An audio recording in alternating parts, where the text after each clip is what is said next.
Alright, so I'm sure some of you have gone into an Aether Raids game, seen this, and said, what am I supposed to do? Because that looks really oppressive. I'm going to try to break down my step-by-step process for defeating teams like this in this video, and hopefully you guys take something out of it. Let's do it. Let the lesson begin.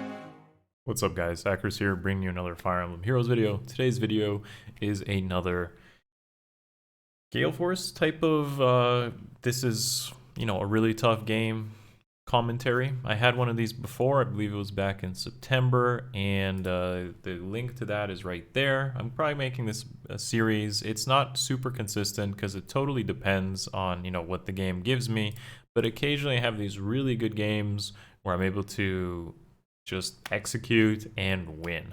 And I want to be able to break it down so that you guys can get some ideas and hopefully put the tools that you have in your barracks and come out with some very satisfying conclusions as well when playing in Aether Raids. Most people who probably jump into a team like this, I mean, the most default and efficient way to overcome these teams, or like most games in general in Aether Raids, is like to end turn with your super tank and hope it works. And for me, that's basically Fjorm in Water Month. She's been max. I think I've showcased her a few times already in other videos. But essentially, your default thing to do in these types of games is to try to see if you can end turn or enemy phase it, because that requires the least amount of effort and thought. However, when you run into good teams, or at least teams that have answers to those sort of things, or you get a bad bonus unit like Alphonse here, then you have to think outside the box, make the right investments, execute, and win. And that is what I'm going to try to showcase through this video and how I came to a otherwise pretty oppressive looking team into a victory. Just before we begin into the whole analysis of this video and commentary, just a reminder guys, if you like this content and you want to see me keep doing commentary videos, show me that you care by smashing the like button. That does help the algorithm, helps show that other people reach it, get it, and therefore I can keep producing this content. It's worth my time, and there's really one easy F2P way to do so. That blue, do it. Let's do it. Now, if you don't think this team is pretty good, then I take you to step back for a moment and realize that La Rochelle there has that flash effect, so most tanks can't deal with that, and sort of like Null Sea Disrupt would be the answer. But we also have Elwood there, who's a impact cav with lunge. I believe that Elwood here is plus 10, Hell is plus 10, it's her bonus season, and of course you have that dance trap shenanigans where, Sigurd there is going to go and dance not, becoming basically triggering the team and letting it roll over you if you're not ready for it. So as you can see, you're on a clock. Most tanks, I'm not saying that you can't win with a tank strat, but it's a lot harder for most players.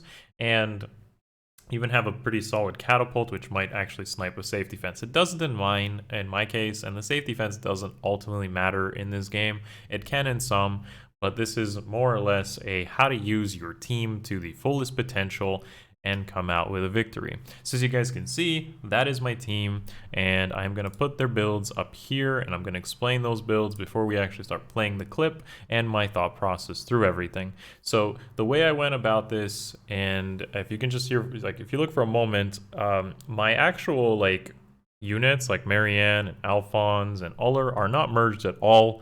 There is synergy, and we're going to talk about that, and mostly just my mythics are the merge. In fact, someone like Mila is not really invested. She's got a speed link, that's it from Norn, I guess. Peony is pretty much base kit with drive attack. That does help here, so every little bit does matter. The most invested of this core set of units is my heir, and my heir has been with me since 2018, literally the beginning of AR. So I think it was this particular week I ran into a bad set of games, probably because Alphonse kind of sucked, but mostly I ran into a bad set of games where I was like, man, this is tough. I need to make some investments. And that's usually my trigger moment where I'm like, okay, I'm throwing some games, or it's coming down to a couple points. Time for me to pull the trigger on some of my stuff in my barracks and improve my games and units. So I said, okay, I was using Galeforce a couple times, but I realized she was a bit inconsistent because traps mess up how you can use Uller when it comes to Galeforce. So with Uller, she wouldn't really have an easy time setting up. Whereas Air has access to Disarm Trap, being a dagger unit, is a flyer. Lithierberg and Fury Recoil work together with enough investment. She's able to have a similar offensive pressure that Ullr can have as well. So I invested heavily into my Air. Not everyone can do this, but you can definitely do it to some extent with Ullr or Air, or even other range units like Soth running like Fury 4 or Push 4, stuff like that. It can all work, and you'll see even in this game, the recoil damage isn't what matters to setup, but rather the actual retaliation hit, which gets everything going. And I'll explain that through this clip, and you'll see why everything works out. It's a very satisfying game. If you want to see me actually execute this sort of stuff, this game itself probably took about an hour, but I've condensed it into a 5-minute clip just so I don't, I don't bore you guys for 40 minutes here. I just want to talk about my thought process, but everything like this whole process is on Twitch. Mostly I'm silent there because I'm trying to think it through or show how I go through everything step by step, and I will at the end show you how I come to this that you again can replicate for your own usage. So unfortunately I don't have the builds of this team because I guess I should, but I didn't end up getting them. So just to kind of reiterate, the Hell is +10 and the Elwood is +10, and everyone else is either like unmerged or +1. But generally it's a pretty good team. We have an odd recovery, we have the dual Sigurd, drive attacks, drive speeds, and actually a really unique aspect of this team is of course that Hell cannot die to anything that isn't a magic or staff, and Leaf can only die to something that isn't a magic or staff. So you needed to execute this, you actually needed a magic or staff user to kill Hell, and Leaf needed someone that isn't a magic or staff to kill him. So that sort of like condition definitely made things a bit harder. But to start this off, I want you to take a look at the starting positions. They're all super important. Not yet, because I actually don't, I think I moved them first. I probably swapped spaces, but you'll see that the starting positions are also really important for how I go about this, where I'm gonna end up setting up with just a smite, and then things get rolling through the whole Wings of Mercy. I also want to like reiterate this, that yes, that is Infantry Pulse on Alphonse, yes, that's Wings of Mercy, yes, that's our dual Infantry 4, yes, that's a Slaying Edge with Flashing Blade, and yes, he has 47 speed with Tray Fruits in him.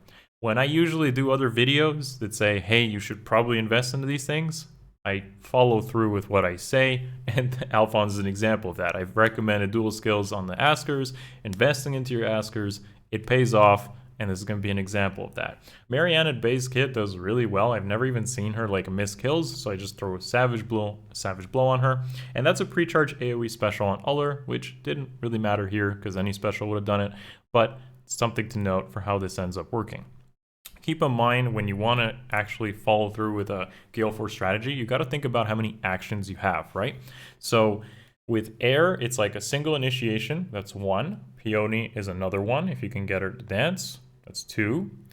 Mila doesn't count as an action. She's more of like a setup. An action meaning like, I mean, it is an action, but essentially you want to just get her into position to see how many snipes per actions you get, right? So Air, Peony, Marianne, but her dance enables another unit. So usually Marianne counts as 1 for 2.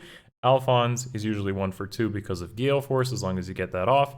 And Ullr is also another 1. So we have 4 between Marianne and Alphonse, 5 in Ullr, 6 with Peony, and 7 on Air. This means 7 actions, 7 enemy units, and ideally if you trap one, you only need 6. That's kind of the mentality I have when going into this. So you see Disarm Trap is really important.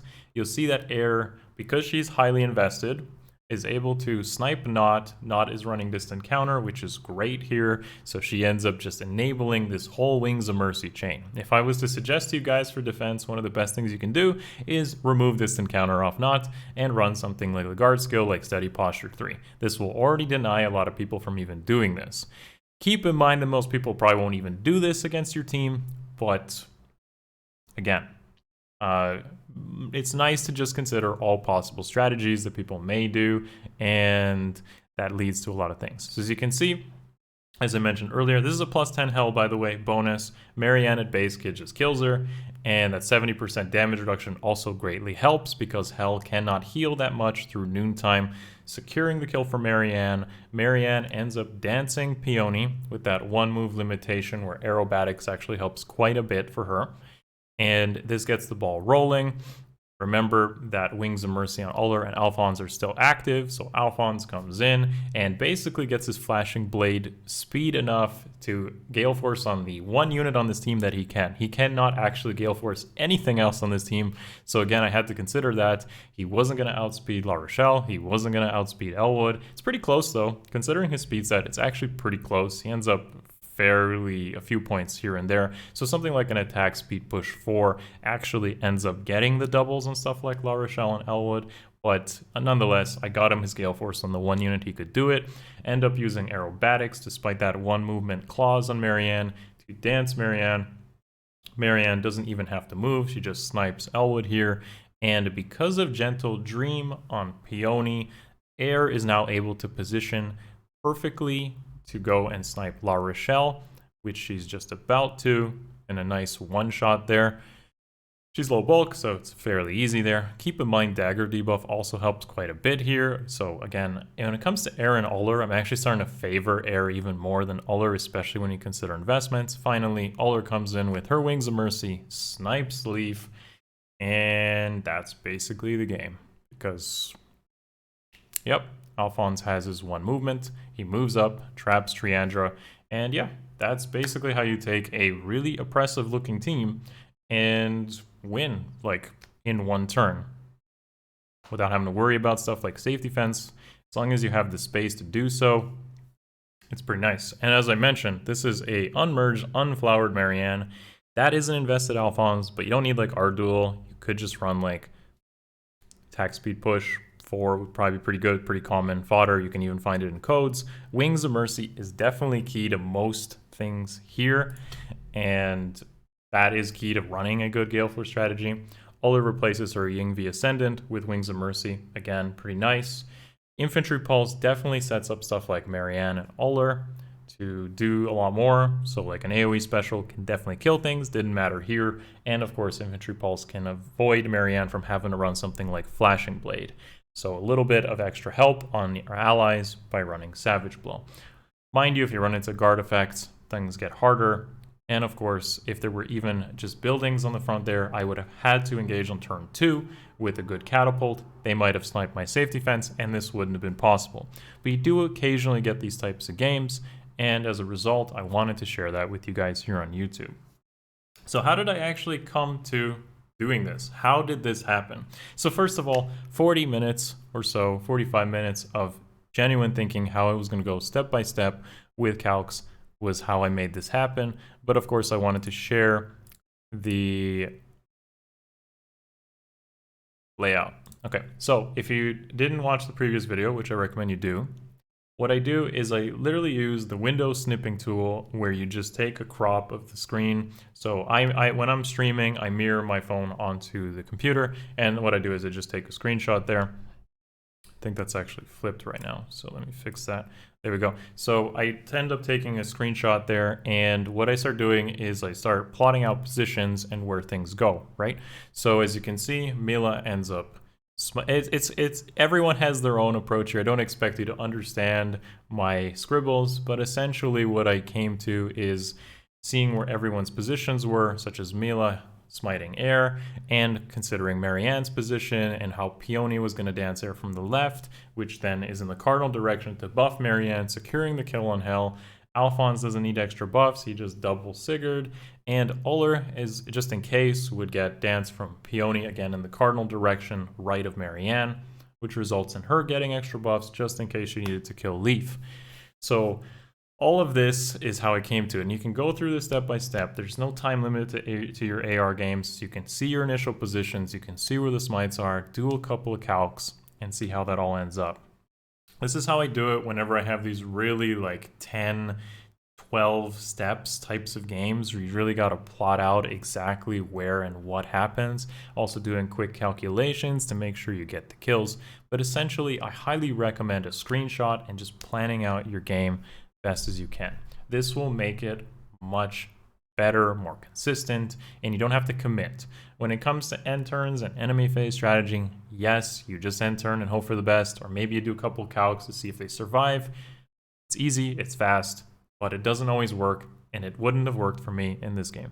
So yeah, that's basically my commentary on this really good game I had. I'm gonna link the whole VOD in my description of this video. If you guys really enjoy this content and this commentary and my thought process, hopefully it gets you guys thinking how you can put together strategies like this and why I recommend Galeforce strategies in general in a lot of my videos, then please just smash the like button. It really doesn't take much time and effort to do that. So let me see that you guys actually care, that you like this video, that I can keep producing this sort of content and not just analysis videos. Show me that effort right there with the thumbs up. Sub if you haven't already. I will continue to try to make this sort of commentary and videos happen as I get the games presented to me, and hopefully you guys enjoy them. If you want to support the content, you love what I do, Patreon is the best way to do so, description below. Check out my streams on Twitch, happen almost every day. Love you guys. See you in the next one. Peace.